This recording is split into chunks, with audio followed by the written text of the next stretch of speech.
Hello, guys. Welcome to the current affairs session where we'll be discussing all of the important topics that are necessary for UPSC. And today I'll be discussing the paper that is May 2nd, meaning that, May 2nd, right? Firstly, we have GST revenue hits record 2.43 lakh crore in April. This big editorial or the article is talking about how there is a rise in the GST revenue.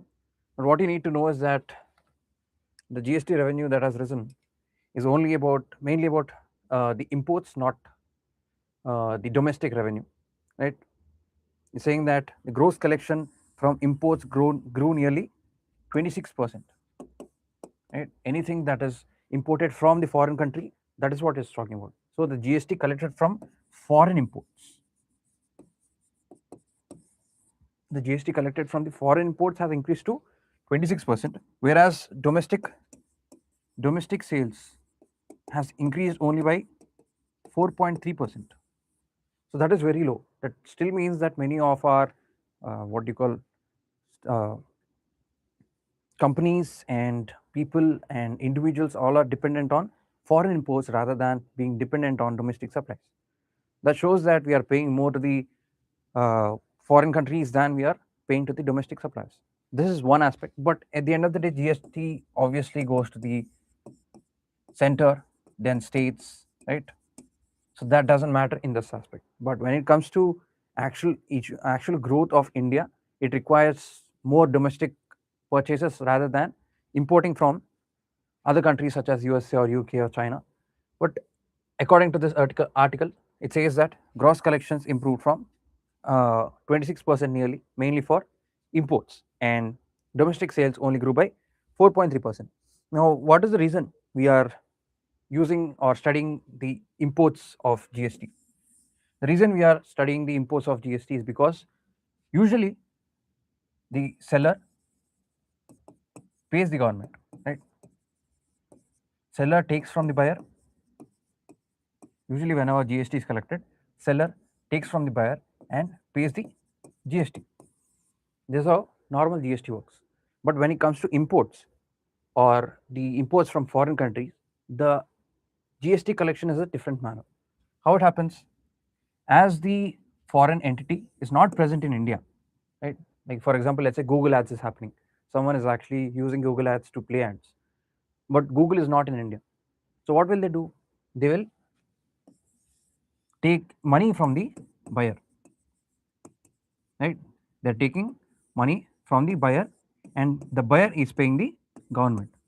Usually, what happens? Usually, it is the seller who is paying the government. But in reverse charge mechanism, there is buyer. Buyer is paying the government. That is nothing but reverse charge mechanism.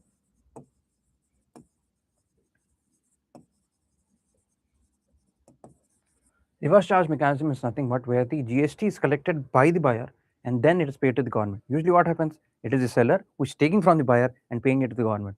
But in reverse charge mechanism, it is the buyer who is paying and giving it to the government. Then he might collect it from the seller. That is how it's happening. Okay. Now, why do we have reverse charge mechanism?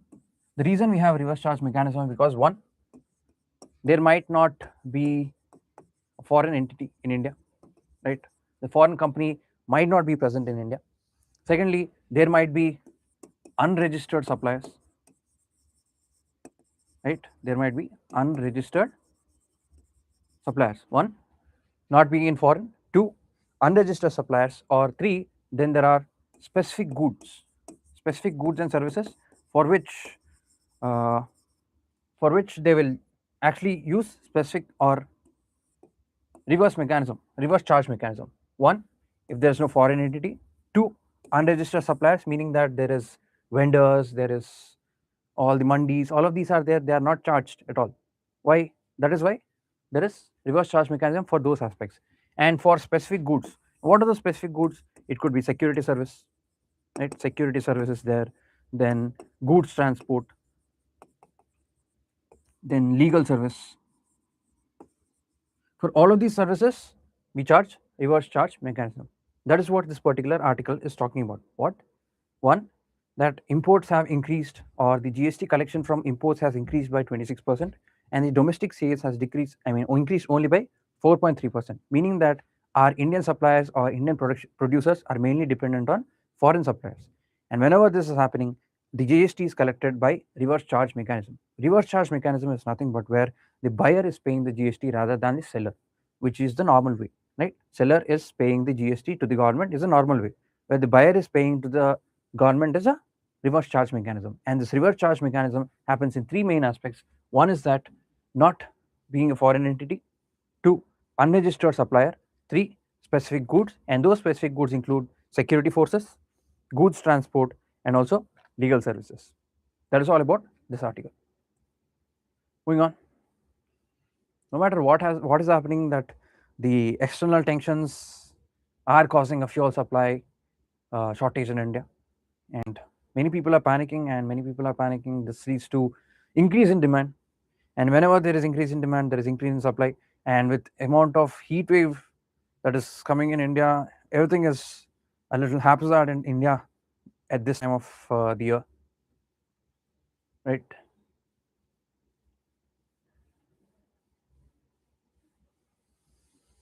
All of this is mainly about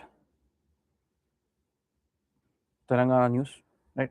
We have India's global right linkage, costs and consequences, and that is what it's talking about, right? It's talking about right wing and left wing, right? Before understanding or before going into the article a little more, let us understand what right wing and left wing are. Right wing is nothing but, right, right wing and left wing. Right wing is more about traditions,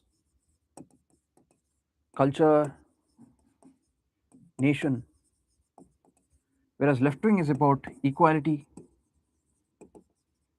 government, and cooperation, right? Meaning that right wing is mostly focusing on success, rewards, and nationalism, right? These are all the focus of what? Right wing, right? What it does do, it avoids migration or immigration, right? It avoids people coming into the country, and it focuses on country's well-being. That is nothing but right wing, where it focuses on tradition, culture, nation, and it rewards people, it focuses on success, it focuses on nationalism, it focuses on competition, and avoids migration or immigration. Whereas left wing, it focuses more on equality, it focuses more on government, and it uses more on focused cooperation, and lastly, it like this, it tries to reduce the gap between rich and poor, right? It reduces the gap between the rich and the poor, and also gives more support. What does it do? Gives more support to the weaker sections. This is what it's doing, right? Then we have right wing and then we have left wing. Right wing is nothing but a wing that is actually focusing on what? Tradition, culture, and nationalism, which rewards effort, and it focuses on competition, and it also focuses on success and avoids immigration, right? Whenever people are coming into the country, it starts to retaliate. That is what is happening. When it comes to left wing, we have equality, government, and cooperation, which focuses more on reducing the gap between the rich and the poor, and also focuses more on the support of weaker sections. Now, why are we discussing this particular concept? The reason we are discussing it is because the article is talking about right wing and India's global right linkages, and it's saying that India's focus on right wing. Now, what is right wing? Right wing and left wing is nothing but an old terminology that they used at that time, where the French king was there, and the people that left sat right to the king and sat left to the king. That is nothing but left wing and right wing. That is how the terms emerged, and that is how we came up with the terms right wing and left wing, where now we have different ideologies. Right wing is supporting more of tradition, more of nation, and more of population and more of ideologies, whereas left wing is more about government, equality, and reduction of equality. I mean, reduction of differences between all the populations. So that is what left wing is all about. Okay. Now the article is saying that after every event, there is a change in global order. Change in global order, and this started from one French Revolution. Right after French Revolution, what came? Liberty, equality, fraternity. All of these came. Then you have World War One and World War Two. When did World War One happen? It happened in 1914 to 1918. Then World War Two happened from 1939 to 1944. Right. After this, what happened? After World War Two, there was change in power structure. Europe started to decline, and major powers like USA and Soviet Union came into rise. Then there was fall in Soviet Union. That is when China and USA came as major powers. Right. Then you have uh, 2008 financial crisis. Right. After all of these events, the author is saying that every time there was a major event around the globe, there was a change in the structure. And after the 2008 financial crisis, there was high amount of economic stress. There was a high amount of economic stress. And whenever there is high amount of economic stress, that led to the rise of right wing. That is what the author is saying. The author is saying that as there was rise in economic stress, there was a rise in right wing. Why? Because what is right wing focusing on? Right wing is focusing on nation. Right wing is focusing on success. Right wing is focusing on rewards. Right wing is against people coming into a country. So what will that do? It will ensure that the economic stress is reducing. So after 2008 crisis, there was a rise in the ideology of right wing. That is what the particular editorial is saying. And how does this right wing ideology being propagated? Right now, at this time, right wing is all about before 2008 crisis, or before all of the major events. Everything was about rules. There was WTO, there is ILO, right, International Labour Organization. Then there was uh, UN. All of these are there. They are all based on rules. But after the 2008 crisis, everyone started to understand the economic crisis or feel the economic crisis. That's when from rules it's changed to powers. Now whoever has more power is more in control. If you actually see USA, if you actually see China, what are they doing? They are actually trying to control everything with power. What is the power they have? One, USA is more about imports. He's trying to put sanctions. China is all about exports, and it is trying to dump all of the exports or all the products that that China has. That is how it is trying to control everything. Now in this era, it is all about power, and all of the power is actually lying with all of the right wing people, is what the article is saying. Right? And how is this propagated? The main way this right wing is propagated is through conference, unions, right, parties. All of this is how they propagate right wing ideology. They are coming up with strategies. They're coming up with ideologies. Right? They are coming up with plans on how to do everything. Right? They're trying to train all of the political parties. That is how the right wing ideology is being propagated. Yeah. Right wing is nothing but how focusing on nation, focusing on reward, focusing on success. All of this is nothing but right wing. Now, what is the role of India? It is saying that India is also moving in that way. It is focusing on anti-immigration policies, like where many people are coming into India, and that is focusing or reducing India's power. That is what it's saying. And secondly, it is focusing on more on the ideologies of Indian majority. Right? That is what the editorial is saying. Yeah, it's saying that what would this lead to?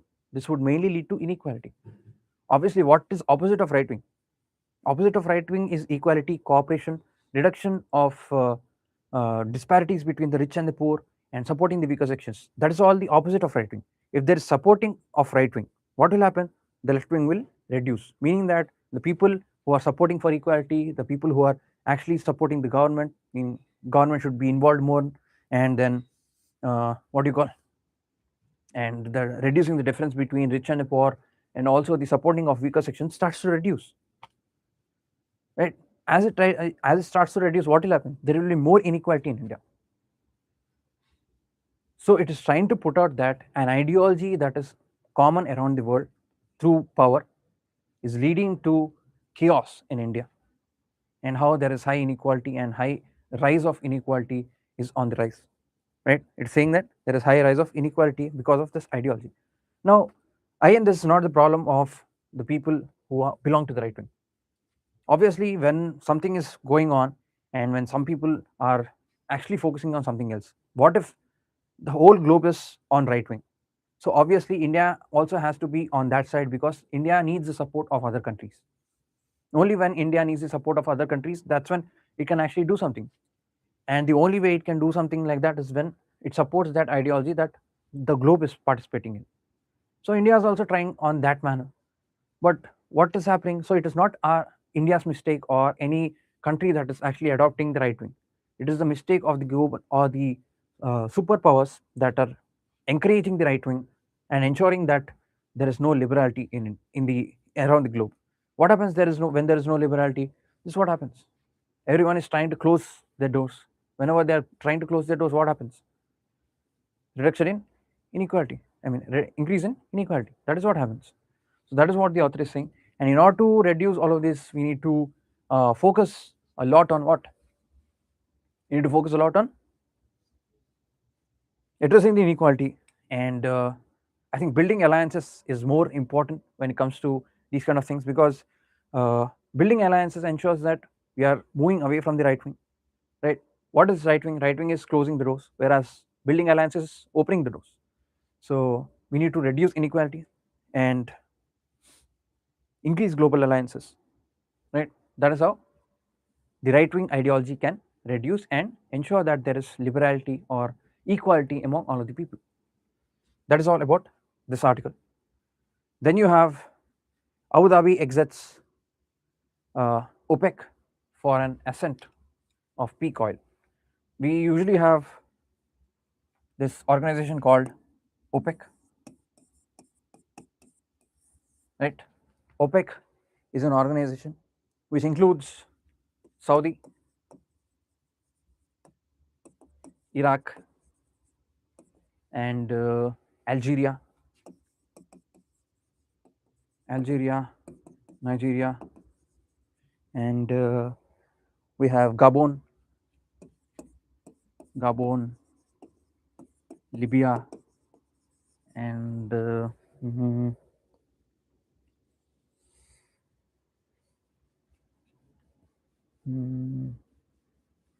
Equatorial Guinea,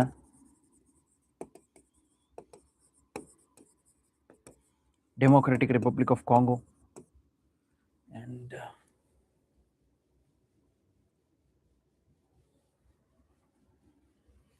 Venezuela. Venezuela is there, and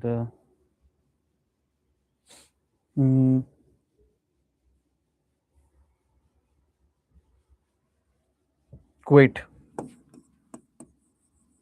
Kuwait is there. Iran is there. All of these are nothing but OPEC countries. OPEC countries are nothing but those countries which are oil producing nature. And what do? They collectively come up with a production limit. Right? As they produce more, what happens? There is high amount of supply. Whenever the supply increases, the demand increases and the price decreases. If they produce less, the demand decreases, the demand increases and price increases. So through the aspect of production, they are trying to control the global oil prices. That is nothing but a OPEC. And OPEC plus is nothing but extra countries that are not usually oil producing, but include Russia, Kazakhstan, and Russia is there, Kazakhstan is there, Mexico, Mexico is there, Oman is there, Bahrain is there, right? All of these are what? All these are nothing but OPEC plus countries. There are more other countries, but yeah, these are the main things that you need to keep in mind whenever it comes to OPEC and OPEC plus countries. OPEC countries include Iran, Kuwait, Venezuela, Democratic Republic of Congo, Saudi, Iraq, Algeria, Nigeria, Gabon, Libya, Equatorial Guinea, whereas OPEC plus countries include Russia, Kazakhstan, Mexico, Oman, Bahrain, and you also have Malaysia, Brunei, right? Uh, Malaysia, Brunei is there, and what else is there?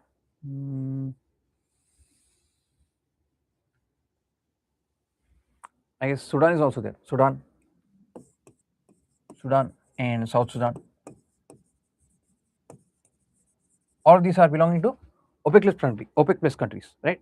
Now, the editorial is saying that Abu Dhabi is trying to exit OPEC and OPEC plus countries. The reason why Saudi Arabia, UAE is trying to exit OPEC and OPEC plus countries is because of the ideology.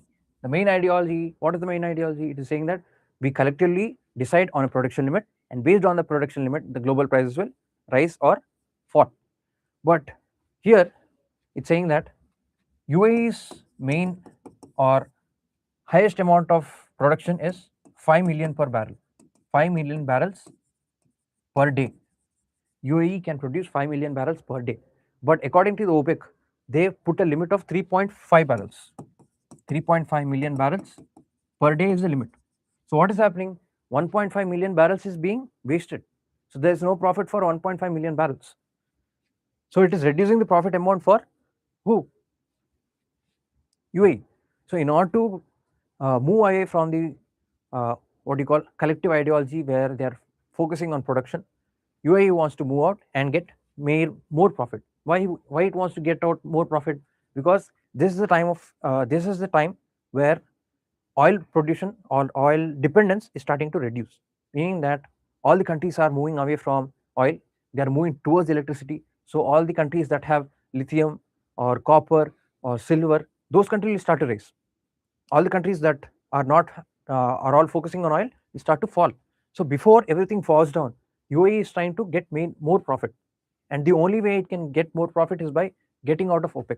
Only then it can go and have an independent foreign policy, and then maintain a foreign policy, and then get more money. But what you need to understand is that whenever OPEC is coming out, whenever UAE is coming out of OPEC, what will happen? The supply will increase. What happens when supply will increase? Whenever the supplies increase, the demand will decrease, and the oil prices will also decrease. So it is indirectly hurting the OPEC plus countries or OPEC countries. Then they will start to conflict. Then they will start to have a conflict with UAE, just like how there is a conflict with Iran and Israel and USA, which led to the increase in global demand of supply. Then OPEC and OPEC plus countries having a conflict with UAE again would change the demand and supply of the oil, of the global supply oil needs. What will happen then? That is when there is change in the rise of price when it comes to oil. So that is what is happening. That is why UAE is thinking that it is high time UAE moves out of the OPEC, right, so that it can ensure more profit before everything falls down. And the other reason is the West Asia tensions. As there is high amount of West Asia tensions, if you see Iran is there, Israel is there, and USA's tension is there, which is causing a stall in the Strait of Hormuz. So UAE is thinking that it is high time we move out from OPEC so that we can have an independent foreign policy and ensure that we are gaining more amount of profit before everything falls down. That is the reason why UAE is moving out. Then how is it important for India? As we know that India is the third global importer of oil, right? And as it is the global importer, I think the dependence on oil will still stay like that for a small time, right? It will stay like that for some period of time. Maybe it could be 20 years or 30 years. But for that 20 to 30 years, we need a supply. We cannot rely on countries like Iran or any other countries which is mainly involved in West Asian tensions. Right? Whenever they are involved in West Asian tensions, what will happen? There will be a tension, and that will indirectly or directly lead to a shortage in India. If we had a supplier like UAE, what would happen? Then all the tensions or the emergencies that were there, it would reduce, and we would have a constant and neat supply of all the oil. That is why India should maintain good ties with UAE, as UAE is exiting OPEC.